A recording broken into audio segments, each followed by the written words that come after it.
This is a review for exam number 1. This review covers chapter 5 and section 6.1. Let's begin with number 1. f of x is given x minus x squared. In part A, we'll find a formula for the Riemann sum. The interval 0 to 1 is divided into n equal subintervals, and we'll use the right-hand endpoint for each ck. When you are dealing with Riemann sum and limit of that, the major things you have to consider are the ck and delta x. And ck, when you consider limit, and then it's related with x, and delta x will be now dx. So you have to focus on ck and delta x for part A. Now, from 0 to 1 is now partitioned into n equal subintervals, so that delta x must be 1 over n. Interval length is 1 and n subintervals. And right endpoint of each subinterval will be there is 1 delta x, which is 1 over n. That's twice of delta x. So it is 2 over n. And once we go general kth subinterval, then that ck will be k times 1 over n, so that k over n. Oh yeah, we found the delta x and ck.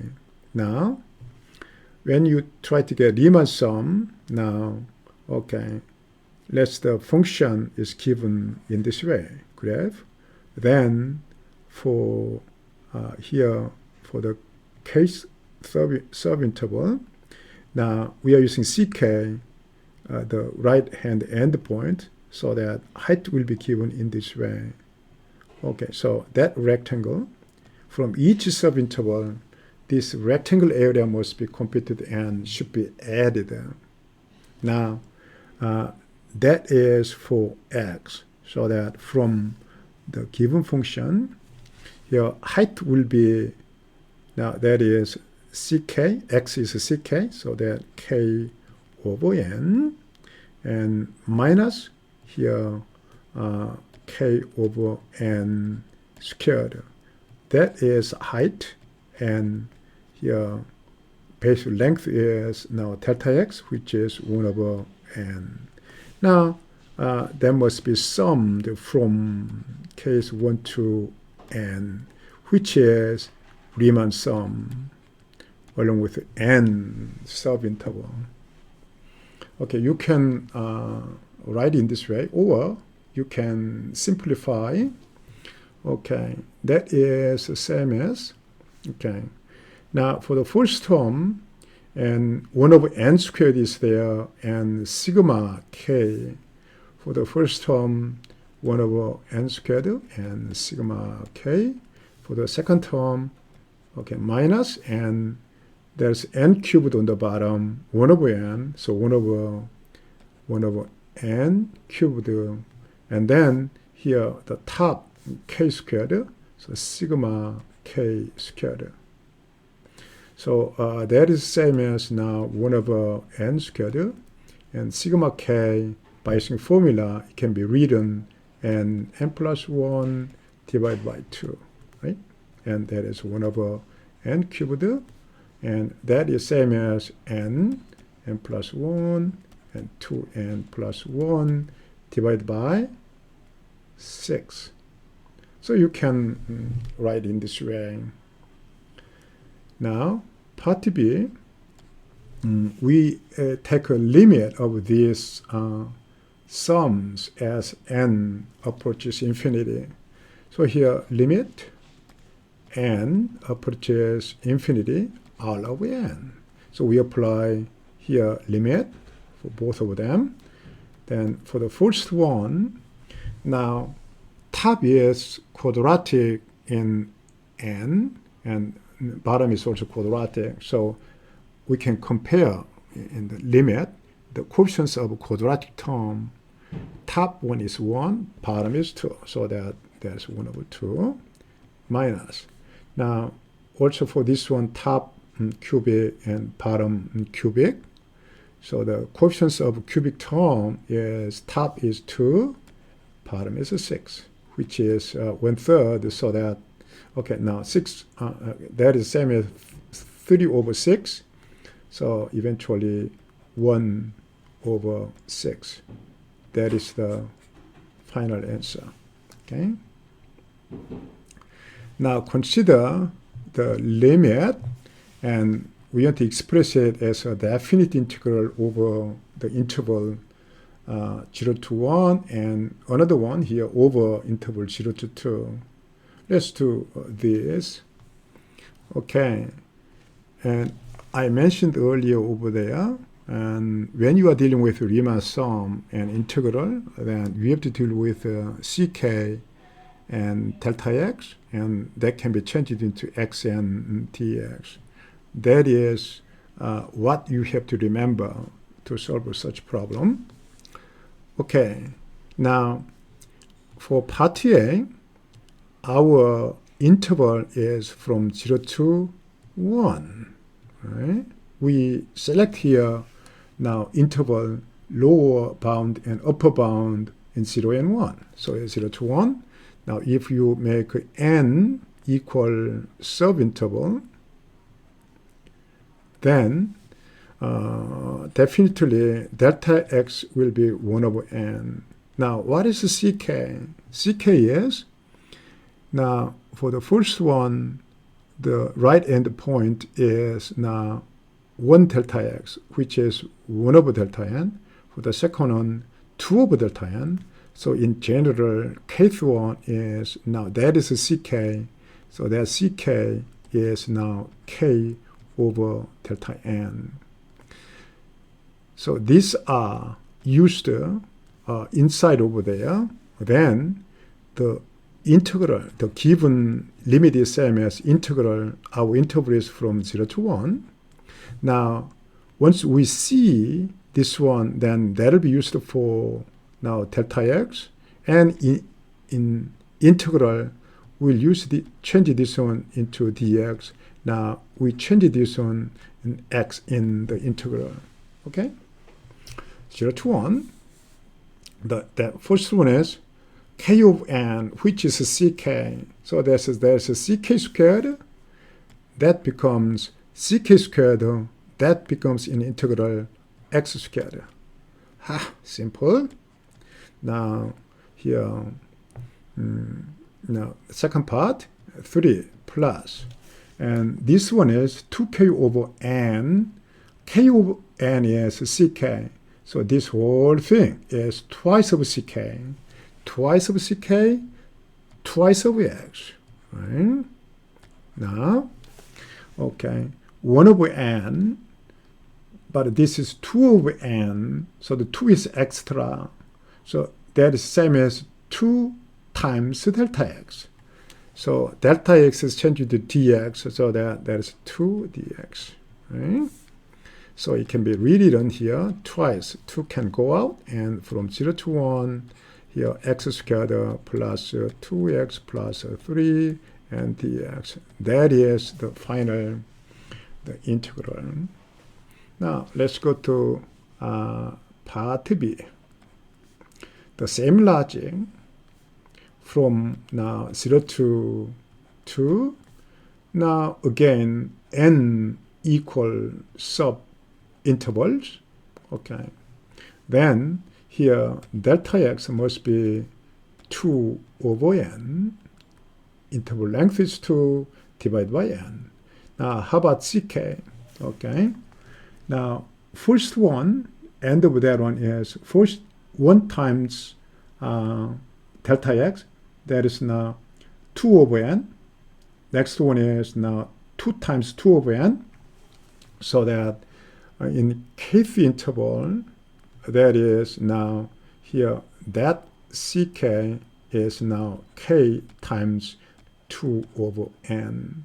So we'll use this one and that one, and of course here we recognize delta x ck, and in the integral we'll use this one as here dx, we'll use this one as now x, right? Quite simple. So the given term is same as now our integral is from 0 to 2 rather than 0 to 1, 2, and here now we meet here k over n, but we need this one 2k over n, okay, but here that k over n is the same as 2k over n times 1/2. So that's the same as half ck basically, right? So in integral, that portion is changed into x over 2, and we have a square here, right? That square. Yeah, simple. And plus now that is 3, and that is exactly 2k over n is ck. So plus just to x. Okay, and then 2 over n is delta x, so it's dx. Now, if you evaluate these two integrals, then the results should be identical. Okay. Now, for this one is integrable, so that you can do practical integration and evaluate in top and bottom, and then after that you can differentiate. You can do that, but rather than that, we'll try to use basic idea of fundamental theorem of calculus. Okay. Now, to solve this one more effectively, let's begin with the definition. Let's say this is f of t, and from this one, capital F of t is now antiderivative of f of t. We can find the n. However, let's not do that, and just antiderivative. Okay, it's apparently we know, but we'll not compute it. Okay, then here for that portion from fundamental theorem of calculus, that can be written as here antiderivative, and here top is x to the 4, bottom is here 0. Okay, so that is now by using fundamental theorem of calculus, we reach at that. And here, now we'll try to make a derivative of that. Then, and by using the chain rule, it's same as f prime x to the 4. First, we are making derivative with respect to x to the 4, and times here derivative of x to the 4, which is 4x cubed. Now, what is derivative of capital F? That is here small f. So that is f x to the 4 and 4x cubed. Now, what is f of t? F of t is given in this way. So for the position of t, we are putting x to the 4, then the whole thing will be changed into x squared. So it's 4x cubed. So the final answer is 4x to the 5. Okay. Now we'll go that one. Here, this one is, if we consider this portion without limit, then it's like an average value of arctangent logarithm. But the problem is asking to get the limit so that eventually limit of average value, That is the problem. But here, we need integration and now divide by this quantity and take a limit. And to solve this one, we'll not do practical integration, but if you want to get integration, then you have to know antiderivative. So here, we define this portion as f of t, then we don't know explicitly its antiderivative. However, let's use capital F to indicate its antiderivative. Then this portion, by using the fundamental theorem of calculus, can be written here capital F of x minus capital F of e, right?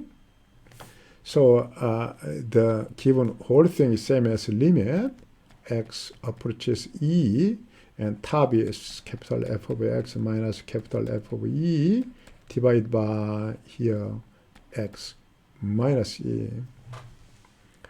And now the shape, probably some of you are familiar with this shape.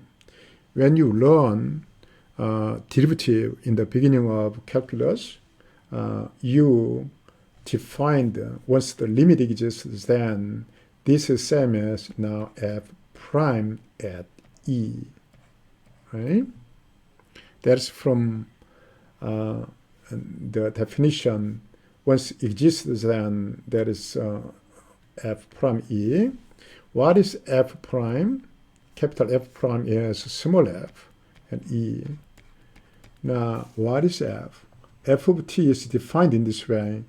Once t is e, then logarithm e is 1. Now, arctangent 1 is pi over 4, which is the final answer. Okay? So, by using fundamental theorem of calculus and these later operations, and if it's combined along with the integration, then you can get it without getting its antiderivative expressly.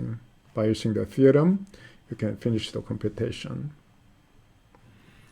Find the area of the region enclosed by the curves. Okay.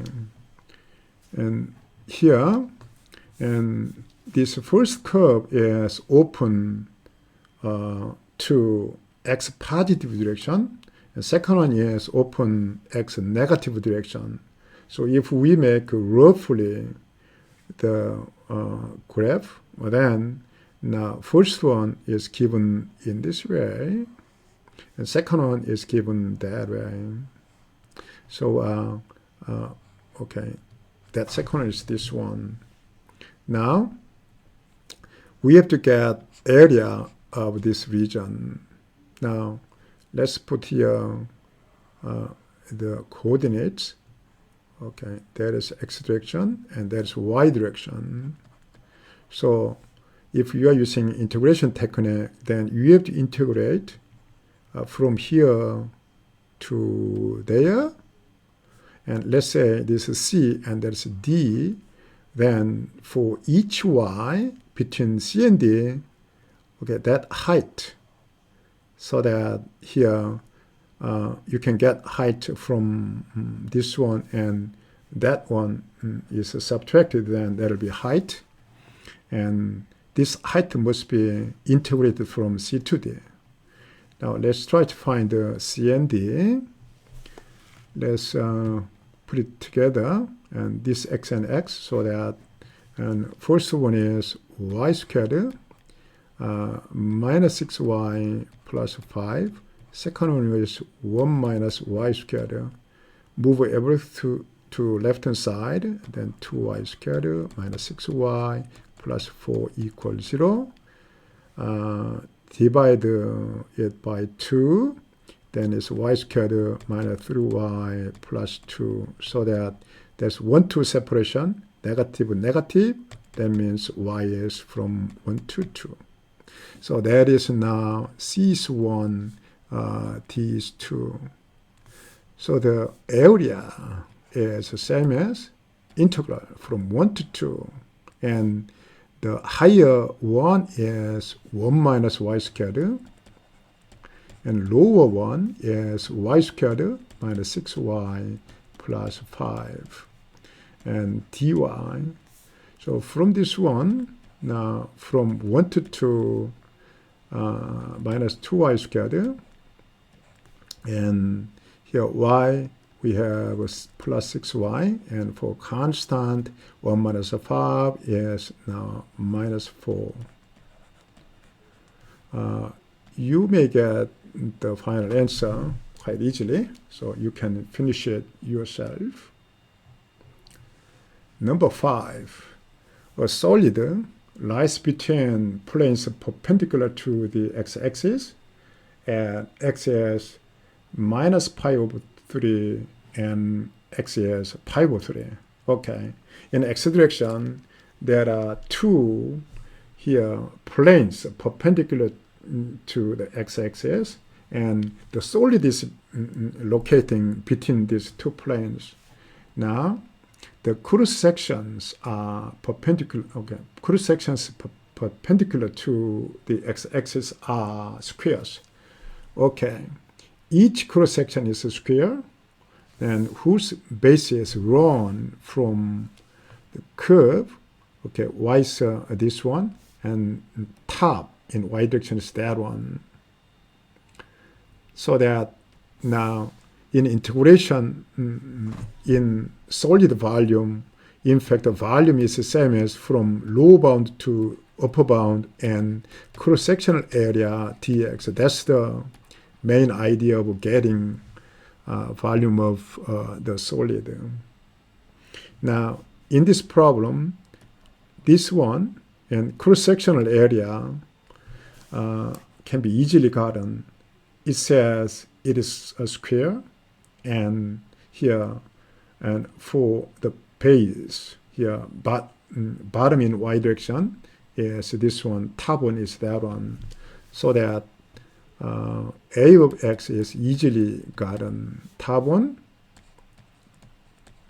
sec x, and bottom one minus cosine x, so that minus cosine x is plus now cosine x, and that is square, so that area must be squared. That is a side length, and square area must be square of that length, right? Okay, so here volume. Okay, now before going there, let's try to simplify that one. That is a sec squared x plus cosine squared x plus 2ab, and this is a reciprocal of that, so that is 2. Now antiderivative of sec squared is tangent. Now cosine squared is by using trigonometric identity, this can be written half and 1 plus cosine 2x. So that, okay, now we can write here, that is from minus pi over 3 to pi over 3. And first one is sec squared x, and now second one is half and cosine 2x, and this half will be added to become 5 over 2. Okay, now dx. Okay, everything is even function, and interval is symmetric, so that we can find the integral and twice of from 0 to pi over 3.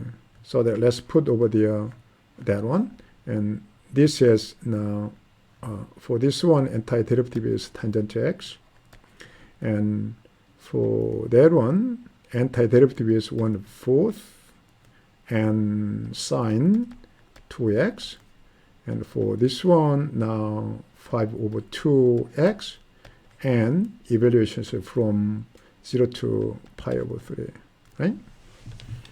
evaluation of this one is not so complicated. You can do it. Okay, let's go to the final problem. Find the volume of the solid obtained by rotating the region bounded by the given curve of x-axis. Again, finding volume of solid is basically, main idea is always from A to B, and the cross-sectional area. Again, this is the main idea. Cross-section area will be integrated from A to B. But for some problem, this cross-section can be here disc or washer, particularly when it is rotated. Once a region is rotated and solid is made, then the cross-section is a circular shape. Once the inside is empty, then it will be washer. So it's a special case, but main idea is always the integration of cross-sectional area. Okay? So to understand the problem better, let's try to visualize it. Okay, here,